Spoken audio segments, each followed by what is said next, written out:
Sir मैं नहीं पकड़ सकता क्योंकि मेरे ऊपर चढ़े हुए मैं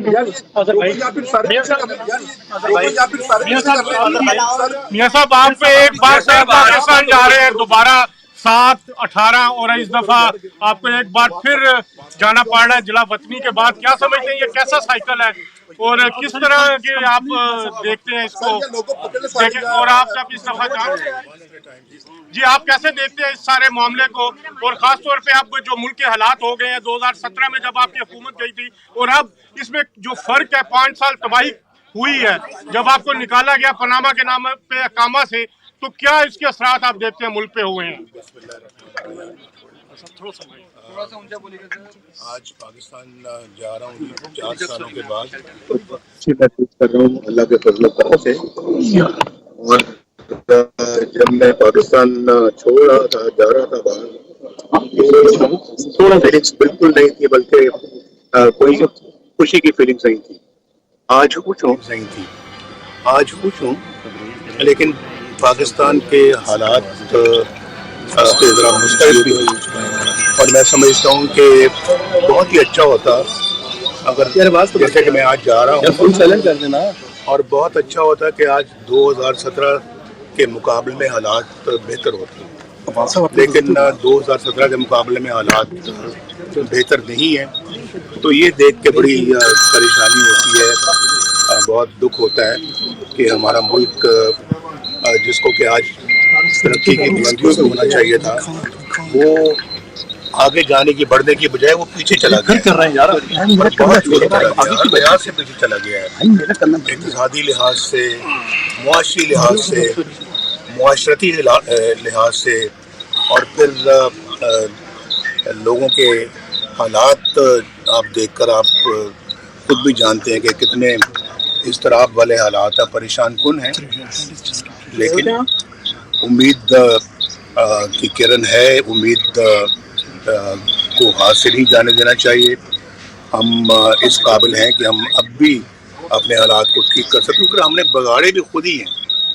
ये बात सही है कि बिगाड़े भी खुद ही हैं और ठीक भी हमने खुद ही करना है। अगर अपने पाँव पे खड़ा होना है तो हम ही ने खड़ा होना है, किसी ने उठा के मैं खड़ा नहीं करना। और मैं ये समझता हूँ कि उस वक्त का पाकिस्तान जब मुझे याद आता है तो बहुत तकलीफ होती है कि वो पाकिस्तान जो कि IMF को भी खुदा हाफिज कह चुका था, वो पाकिस्तान जहाँ बिजली रोज़ बरोज़ आती जा रही थी, बढ़ती जा रही थी, वो पाकिस्तान जहाँ रुपया स्टेबल था, वो पाकिस्तान जहाँ लोगों को रोज़गार मिल रहा था, बंद कर दो यार, पाकिस्तान जहाँ बिजली सस्ती थी, वो पाकिस्तान जहाँ रोटी 4 रुपए की मिलती थी, वो पाकिस्तान जहाँ गरीब का बच्चा भी स्कूल जाता था, वो पाकिस्तान जहाँ इलाज की सहूलतें मुयसर थी, मुफ्त दवाइयाँ मुफ्त थी। बताएं आप वो आज पाकिस्तान आपको नज़र आता है? तो नज़र आता है? आप सब मीडिया के लोग हैं, आप बड़े जानते बूझते हैं सब कुछ, आप बड़े बाखबर हैं, वो नज़र आता है। बड़े अफसोस और बड़े दुख की बात है कि हम पहुँचे क्यों यहाँ तक, नौबत यहाँ तक क्यों आई, नहीं आनी चाहिए थी। हमें तो आज दुनिया की बुलंदतरीन कौमों में होना चाहिए था। मियां साहब आप जा रहे हैं पाकिस्तान में, आपकी पहली तरजीह क्या होगी? अगर आपको मौका मिलता है तो आपकी पहली तरजीह क्या होगी? आप क्या देख रहे हैं, मुईशत आपकी होगी? जो मौलाना फजलुर रहमान साहब ये कह चुके हैं कि जनवरी के अंदर जो है वो इलेक्शंस सूट नहीं उनको करता, आगे बढ़ाने चाहिए इलेक्शंस। आप पाकिस्तान वापस जा रहे हैं, दबाव पड़ेगा। पाकिस्तान मुस्लिम लीग नून बिलखसूस आप कब इलेक्शंस देखना चाहते हैं? क्या आप भी समझते हैं जनवरी में ठंड होगी, इलेक्शंस नहीं होने चाहिए? मेरा ख्याल है कि इलेक्शन कमीशन ही इसका बेहतर फैसला कर सकता है और वही एक मजाज इदारा है जो इस तरह के फैसले करता है। मेरा ख्याल है कि इलेक्शन कमीशन जब भी कोई डेट अनाउंस करेगा तो आप क्या चाहते हैं साहब? मेरी तरजीह वही है जो election commission fair election commission हो। पाकिस्तान आज एक फेयर इलेक्शन कमीशन है और मैं समझता हूँ कि वो इस मामले में बेहतरीन। नून लीग को अगर मौका मिलता है आपकी तरजीह क्या होगी? मियां साहब नून लीग को मौका मिलता है तो आपकी तरजीह क्या होगी? अगर नून लीग को मौका मिलता है इलेक्शन में आपकी तरजीह क्या होगी? मियां साहब, बहुत सारे लोग चाह रहे हैं कि आपने जो बयान दिया उसके ऊपर मुस्तकिल आपकी गुफ्तगू खुद ही जारी रहे, आप क्या समझते हैं? इलेक्शन के लिए अल्हम्दुलिल्लाह बिल्कुल तैयार हैं। डिलिमिटेशन का काम अभी होना है, सेंसस हुआ है और सेंसस के बाद जो है ना वो ये प्रोसेस जो है ना ये भी मुकम्मल होना है, उसके भी बड़ा टाइम लगना है। तो वो इलेक्शन कमीशन की नज़र में है सब चीज़ें। मेरा ख्याल है कि वो एक बेहतर फैसला करें। पाकिस्तान जा रहे थे उस वक्त आपने जाते हुए ये कहा था कि मुझे इंसाफ की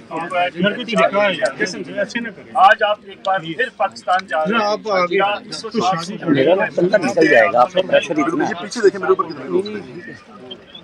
मैंने पहले ही अल्फाज में तकरीबन ये सब बातें कन्वे कर दी हैं और जब मैंने वो बात कही थी तो मेरा ख्याल है कि इनमें सब चीज़ें शामिल हैं और मैं वो शख्स हूँ जिसने 150 पेशियाँ भुगती हुई हैं।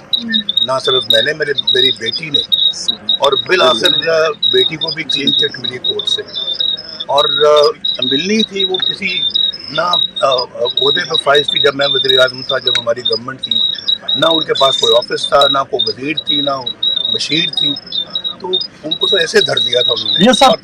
और फिर हमारी पार्टी के लोग इंक्लूडिंग मिस्टर शहबाज शरीफ और फिर हमारे ख़ानदान से बाहर भी जो हमारी पार्टी के लोग उनके साथ बात भी की। क्या और मैं मिसाल देता हूँ राना सनाउल्लाह खान की, हनीफ अब्बासी की, मुझे बताएं ये सब केसेस थे। तो इसलिए मैं समझता हूँ कि मियां साहब बेशक दबाव के बगैर काम कर रहे हैं आजकल। मियां साहब 2017 के हालात को अगर सामने अदालतों का दबाव वाली बात बताइए। यार में बात तो होने दो। मैंने पहले भी पाकिस्तान में कहा था कि मैं सब कुछ अल्लाह पे छोड़ता हूँ। मैंने अल्लाह पे छोड़ा हुआ है और मैं समझता हूँ जी कि आज किसी हद तक अल्लाह के फजल करम से, बल्कि काफी हद तक अल्लाह के फजल करम से मैं सुरखरू होकर जा रहा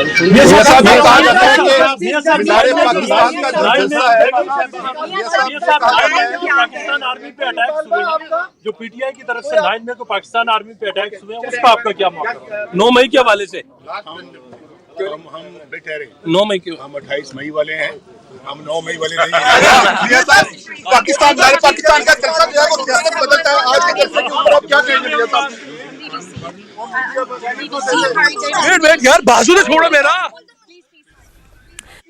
सिर्फ टॉक जो कि समा के नाज़रीन ने मुलाहजा की, लीगी कायद नवाज शरीफ की जानिब से दुबई एयरपोर्ट पर सहाफ़ी से मुख्तसरन गुफ्तगू की गई है और ऐसे में उनकी जानिब से इलेक्शन कमीशन के हवाले से, इलेक्शन के हवाले से बिलखुसूस सवाल किया गया। कहा गया कि इलेक्शन कमीशन एक मजाज इदारा है, इलेक्शन के हवाले से वही बेहतर फैसले करेगा। उनकी जानिब से ये भी कहा गया है कि मुझे उस वक्त का पाकिस्तान याद आता है जब हमने IMF को खुदा हाफिज कह चुके थे हम और लोगों को रोजगार मिल रहा था।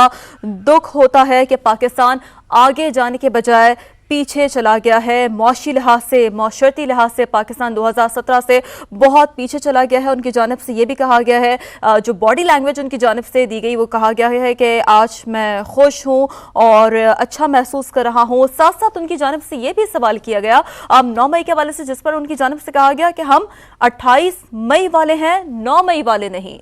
नवाज शरीफ ने यह भी कहा कि सब कुछ अल्लाह पर छोड़ा था, अब भी सुरखरू होकर जा रहा हूं। उन्होंने अपने साथियों का जिक्र किया, राना सनाउल्लाह, हनीफ अब्बासी का। उन्होंने कहा इन्हें केसेस में धकेला गया और जो केसेस उन पर चल रहे हैं उसके जवाब में भी उन्होंने कहा कि 150 से ज़ायद पेशियाँ भुगती हैं। मैं वो शख्स हूँ और उसके बाद भी मेरी बेटी को क्लीन चिट मिली, वो मिलनी ही थी क्योंकि वो कोई पब्लिक ऑफिस होल्डर नहीं थी, उसे बिला वजह केसेस में धकेला गया था। मैं खुद भी पहले पेशियाँ भुगत चुका हूँ। एक सवाल के जवाब में उन्होंने ये भी कहा कि हम 28 मई वाले हैं, हम 9